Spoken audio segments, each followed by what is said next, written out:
Naam, ni saa 12 saa ya Afrika ya Kati, sawa na saa 1 kamili saa ya Afrika Mashariki. Ujambo na karibu kuandamana nasi katika habari zetu za asubuhi ya leo, ikiwa ni tarehe 20 mwezi wa pili mwaka wa 2026. Kutokea mashariki mwa nchi ya Jamhuri ya Demokrasia ya Kongo, hii ni Amani TV Media, kituo bora cha matangazo ambacho tunakuletea habari za ukweli na za uhakika kuhusu yale ambayo yanaendelea kujiri mashariki mwa DRC, jimboni Kivu Kusini, lakini pia jimboni Kivu Kaskazini. Jina langu ni Ramsey Ramadhani na hii ni Amani TV Media, na kutangazia moja kwa moja kutokea mashariki mwa DRC kupitia mtandao wa YouTube pamoja na Facebook, lakini uko Shabundu na tunasafima kupitia Radio Mutula FM. Asubuhi ya leo, mpendwa msikilizaji, tunayo mengi ya kuweza kujuza, hivyo nakusihi kusubscribe channel yetu, kucomment, lakini pia kushare habari hizi kwa walio wengi zaidi inaendelea kuzipata kama utakapokuwa unazipata wewe. Unakuomba kuwa nami mwanzo mpaka tamati ili upate kuhabarika na kufahamu kile ambacho kinaendelea kwenye uwanja wa vita maeneo ya mashariki mwa nchi ya Jamhuri ya Demokrasia ya Kongo. Naweza kufuatana na mpango mumetutuma ya kuenda Bijombo. Hapa sasa tunaandaa msafara wa kuenda Bijombo kabisa. Naona vijana wanajipanga vizuri sana. Naam, bila shaka natumai ya kwamba utakuwa salamu salmini popote ambako unaendelea kutusikiliza vema kwa muda na saa kama hizi. Nasema ujambo mara tena na karibu kuweza kuungana nami. Jina langu ni Ramsey Ramadhan. Na moja kwa moja tufungue ukurasa wetu wa habari na habari kutoka uko milimani tarafani Uvira, ambako katika juhudi za kuimarisha ulinzi na usalama wa maeneo ya milimani, hususan katika maeneo ya Bijombo, Mulenge na Masango, vikosi vya wazalendo vinaendelea kujipanga na kuelekeza nguvu zao katika nyanza za juu za maeneo hayo. Kwa mujibu wa vyanzo vya ndani, hatua hiyo inalenga kuzuia mienendo ya makundi yenye silaha yanayoweza kujaribu kuvuruga usalama wa raia wanaoishi katika maeneo ya milimani. Maeneo hayo kwa muda mrefu yamekuwa yakikabiliwa na changamoto za kiusalama kutokana na hali ya kijiografia inayorahisisha maficho na harakati za makundi ya uhasi. Inaelezwa kuwa wazalendo wameongeza doria katika njia kuu zinazoelekea milimani, sambamba na kuweka vituo vya ukaguzi katika maeneo ya mikakati. Lengo kuu ni kuhakikisha kuwa usalama wa wananchi, mali zao pamoja na shughuli za kijamii na kiuchumi unaimarishwa ipasavyo. Wananchi wa maeneo ya Bijombo, Mulenge na Masango wamekuwa wakitoa wito wa kuimarishwa kwa ulinzi, wakieleza kuwa usalama katika maeneo ya milimani ni muhimu kwa maendeleo ya kilimo, biashara ndogo ndogo pamoja na maisha ya kila siku.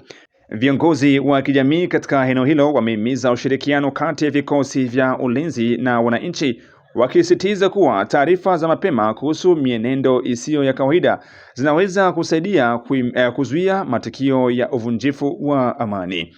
Hata hivyo, wachambuzi wa masuala ya kiusalama wanaeleza kuwa suluhisho la kudumu katika maeneo ya milimani linahitaji pia juhudi za kisiasa, mazungumzo na mipango ya maendeleo itakayoshughulikia mizizi ya migogoro.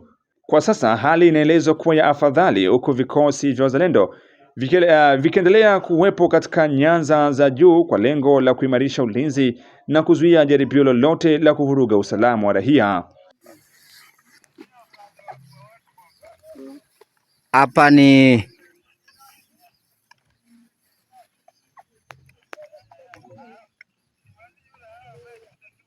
hii ni group ya MCM.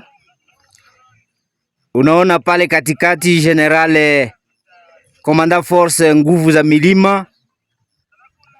Hapa ni deployement ya kwenda Bijombo, directement Bijombo. Tuna deploy basoda kuingia muka ya Bijombo, kuanza kuangalia na kuangaliana na adui, koma tunaweza protéger population contre agression ya ba M23.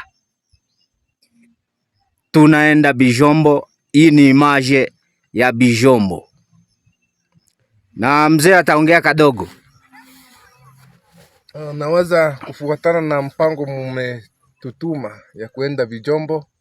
Hapa sasa tunaandaa msafara wa kuenda Bijombo kabisa. Naona vijana wanajipanga vizuri sana, na hapa tunachohitaji sasa ni ile uwezo, nguvu ya tumbo na nguvu ya kivita, ndio tunategemea kwenu nyinyi sawa vile coordination. Asante. Haya yote ni majeshi na wengine wametangulia mbele. Hii ni trupe tu ya garde corps ya garde corps ya general. Majeshi mengine yameenda, hatukufanikiwa kupata picha. Asante sana, na wazee ambao walikuwa wanatusindikiza kazini ni hawa. Shabunda. Baada ya taarifa ya uporaji iliyoripotiwa tarafani Shabunda jimboni Kivu Kusini dhidi ya msafara uliokuwa ukibeba pesa za mshahara ya walimu, hatimaye jeshi la polisi limeanza msako makini na kufanikiwa kumkamata mmoja wa washakiwa wanaodhaniwa kuhusika na tukio hilo. Kutoka tarafani Shabunda, mwenzangu MC Samombo Adolphe amefuatilia taarifa hii na kutuandalia ripoti ifuatayo. Askari polisi mjini Shabunda wamefaulu kumshika moja kati ya wazaniwa wizi wenye kumiliki silaha waliopora bahasha za mishahara za walimu wa shule hine za msingi zenye kupatikana ndani ya mtangamano wa Bamuguba ya Kusini kwenye maeneo ya njia ya Makese, na kiasi cha pesa milioni 2 franka ya kikongomani la mwendesha biashara mmoja mwenye kuendesha kazi zake maeneo ya uchimbaji wa madini juu ya mto Hulindi. Kwa mjibu wa ofisa la polisi mwendesha kesi hiyo SD Mateso, ni baada ya utafiti mkali ulioendesha na wataalamu wa polisi wakishirikiana na wahanga wa kitendo hicho, ndipo walimshika mmoja kati ya wajambazi hawa wenye kumiliki silaha akiwa na umri wa miaka zaidi ya 13. Walipomshika mara moja, wakamuelekeza kwenye ofisa la polisi tarafani Shabunda. Baada ya hapo wakamuonesha mbele ya kiongozi cha mtaa kwa muda, Mheshimiwa Rafael Mzalia Konga. Kisha hipo wakamweka kwenye ndani ya gereza ndogo la polisi tarafani Shabunda. Kwa upande wake, kiongozi wa tarafa la Shabunda kwa muda, Mheshimiwa Rafael Mzalia Konga, amesifu kazi zilizofanyika na askari polisi na amewahalika kuendesha vema kesi hiyo. Tumsikilize Mheshimiwa Rafael Mzalia Konga, kiongozi wa tarafa la Shabunda kwa muda. Ndiyo, kwa kweli bwana journaliste, jana tulipata habari ya huzuni kusikia kwamba walimu ambao walikuwa kupokea pesa ya kwao mkurudia nafika njia ya Makese, wajambazi wasiojulikana wakawanyanyasa na kuwanyang'anya vyote. Mara moja walirudia wakafika kwa ofisi ya kwangu. Wakati wanafika kwa ofisi ya kwangu wakanipatia habari hiyo ya huzuni. Basi tukasema tutafanya utafiti. Tulipolala asubuhi, direkteri akakuja akasema umoja kwa wale wajambazi ananaswa, 2 walikimbia ila umoja amenaswa. Ni kijana wa miaka 13 na zaidi, na njoo hivi kwa mkono ya polisi. Na ndio maana nilifika pale nikasema wamsambishe vizuri, asiposamba vizuri ataenda deni. Voilà. Nikiripoti toka tarafani Shabunda, MC Adolphe Samombo kwa niaba ya Amani TV Media. Sange. Naam, taarifa kutoka Sange huko ni bondeni mwa mto Ruzizi, sehemu ambayo mpaka sasa ipo chini ya udhibiti wa vikosi vya waasi wa AFC M23, zinaeleza kuwa Kidumu Musegera Philemon anayejulikana kama rais wa vijana wa asisi za raia Fox Vive katika urejani Uvira ameripotiwa kutekwa nyara na watu wanaodhaniwa kuwa ni waasi wa AFC M23. Kwa mujibu wa taarifa zilizotolewa na asisi za kiraia, inadaiwa kuwa alichukuliwa na watu wanaotajwa kuwa ni wapiganaji wa AFC M23 wanaohusishwa na Colonel Nanga katika maeneo ya Muhimvwa na Namunene huko Sange. Hadi sasa haijulikani alipopelekwa wala sababu za kutekwa kwake. Aidha, hakuna mwanafamilia wake anayeweza kudhibitisha alipo, kwa nini alikamatwa au yuko katika hali gani kwa sasa. Asisi za kiraia Fox Vive ya Uvira inatoa wito kwa jumuiya ya kimataifa, mamlaka za kitaifa na za mitaa kuingilia kati ya haraka iwezekanavyo ili kuhakikisha anaachiliwa huru bila masharti. Viongozi wa kiraia wamesisitiza kuwa wanaharakati wa haki za kibinadamu hawapaswi kuwa shabaha ya makundi yenye silaha na kwamba usalama wao ni muhimu katika kulinda demokrasia na haki za raia. Mpaka sasa haijulikana ni wapi alipopelekwa mwanaharakati huyo kutoka huko Sange, na taarifa zaidi itakuja kuzipata katika habari zetu za hapo baadaye, ambako uchunguzi mpaka sasa unaendelea. Beni. Hotuba ya rais wa bunge la kitaifa Mheshimiwa Aime Bondi Sankara kwa wananchi wa Beni imehitimishwa kwa ujumbe mzito unaolenga kuimarisha mshikamano na matumaini ya kurejea kwa amani mara tena huko Beni. Kwanza, Aime Bondi Sankara aliwasilisha ujumbe wa pole na faraja kutoka kwa taasisi zote za jamhuri kwa wananchi walioguswa na matukio ya ukosefu wa usalama. Alieleza kuwa serikali iko pamoja na wananchi katika kipindi hiki kigumu na itaendelea kufuatilia kwa karibu hali ya usalama katika eneo hilo. Pili, alipongeza na kuunga mkono juhudi za kidiplomasia na kijeshi zinazoongozwa na Rais wa Jamhuri Mheshimiwa Felix Tshisekedi katika kurejesha amani na usalama nchini. Alisisitiza kuwa juhudi hizo zinafanyika kwa dhamira ya dhati ya kulinda mipaka ya nchi na usalama wa raia. Tatu, alitoa wito kwa wananchi kudumisha umoja, mshikamano na kuviunga mkono vyombo vya dola. Alibainisha kuwa umoja wa kitaifa ni silaha muhimu katika kukabiliana na changamoto za kiusalama. Nne, alihakikisha kuwa Rais Felix Tshisekedi ana nia thabiti na azma ya dhati ya kurejesha amani na usalama katika eneo la mashariki mwa nchi, hususan katika jimbo la Kivu Kaskazini. Mwisho, alitambua wazi kwamba kipaumbele kikuu cha wananchi wa Kivu Kaskazini ni amani na usalama kabla ya jambo lolote lingine. Aliahidi kuwa serikali itaendelea kuweka juhudi zote zinazohitajika ili kuhakikisha wananchi wanaishi katika mazingira ya utulivu na maendeleo zaidi. Assemblée Nationale ilisema nifike peke yangu, nione, nisikie. Si vile ndugu zangu, kwa sababu kusikilia mbali hautajua hali ya kweli. Ndio kwa maana nilikuya, tutaikala pamoja, tutaongea na tutasumulia.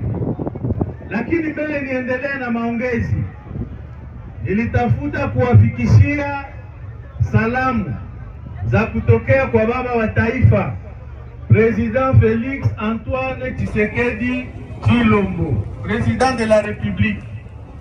Anasema hivi: wakati utafika pale Beni, Lubero, Butembo, Beni, tefasi yote kwenye utatembea mu Grand Nord, uwafikishie salamu zangu, uambie hivi: mimi sawa vile baba wa taifa, mwili inaweza kuwa Kinshasa, lakini roho iko kule kwetu Grand Nord.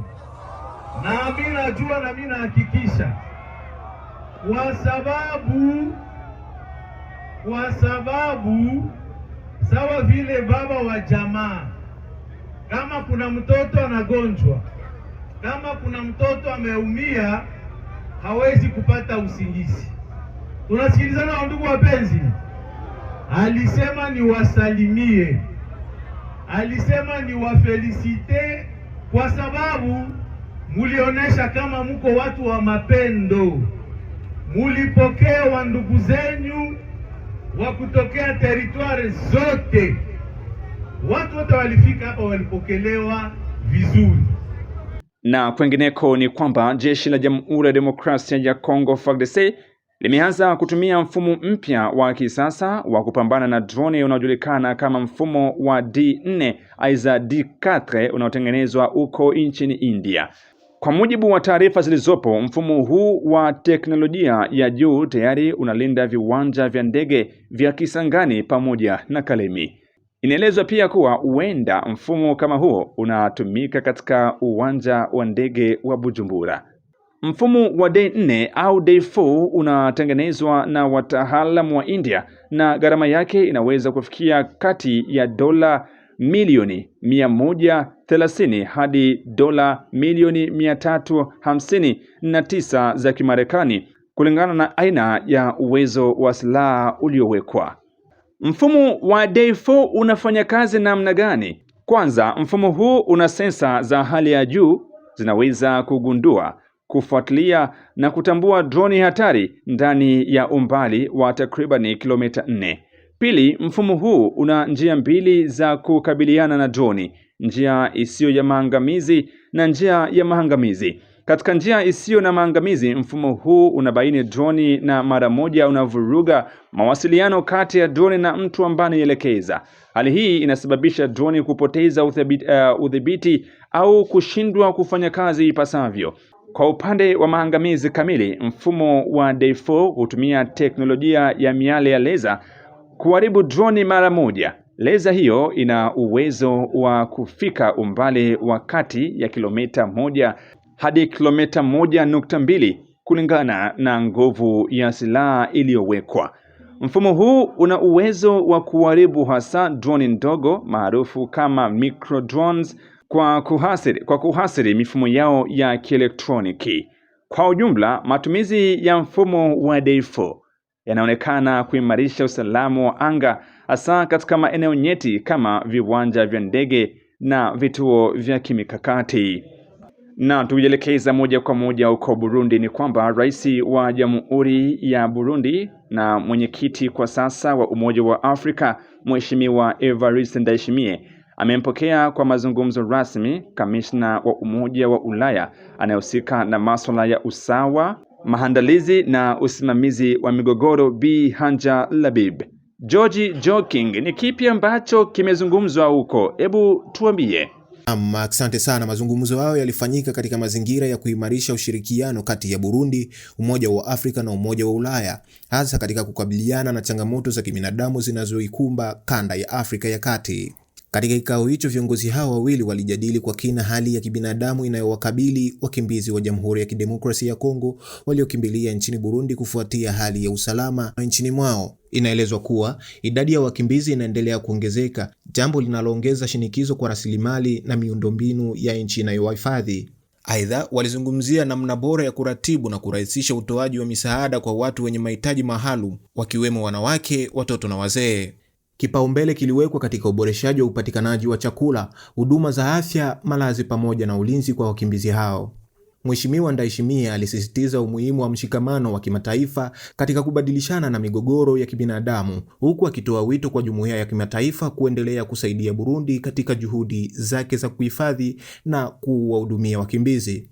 Kwa upande wake, Bi Hanja Labib alieleza utayari wa Umoja wa Ulaya kuendelea kushirikiana na Burundi na Umoja wa Afrika katika kuimarisha maandalizi ya usimamizi wa migogoro pamoja na kuhakikisha misaada inawafikia walengwa kwa wakati na kwa ufanisi. Mazungumzo hayo yanaashiria dhamira ya pande zote mbili ya kuimarisha ushirikiano wa kimataifa katika kubadilishana na changamoto za kibinadamu na kuleta matumaini kwa maelfu ya wakimbizi wanaoishi katika mazingira magumu.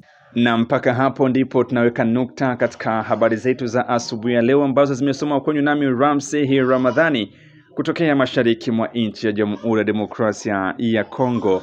Nasema shukrani za dhati zije kwako ambao ulikuwa nami. Shukrani ziende kwa mwenzangu Joking pamoja na Adolphe Samombo ambao alifanya ili na lile angalau taarifa hii ipate uwai kikamilifu. Mwisho wa taarifa hii ya habari ni mwanzo wa habari zingine. Hivyo nakusii ili uendelee kupata habari zetu, usisahau kusubscribe, lakini pia kusambaza habari zetu kwa walio wengi inaendelea kufaidi habari kutoka mashariki mwa nchi ya Jamhuri ya Demokrasia ya Kongo.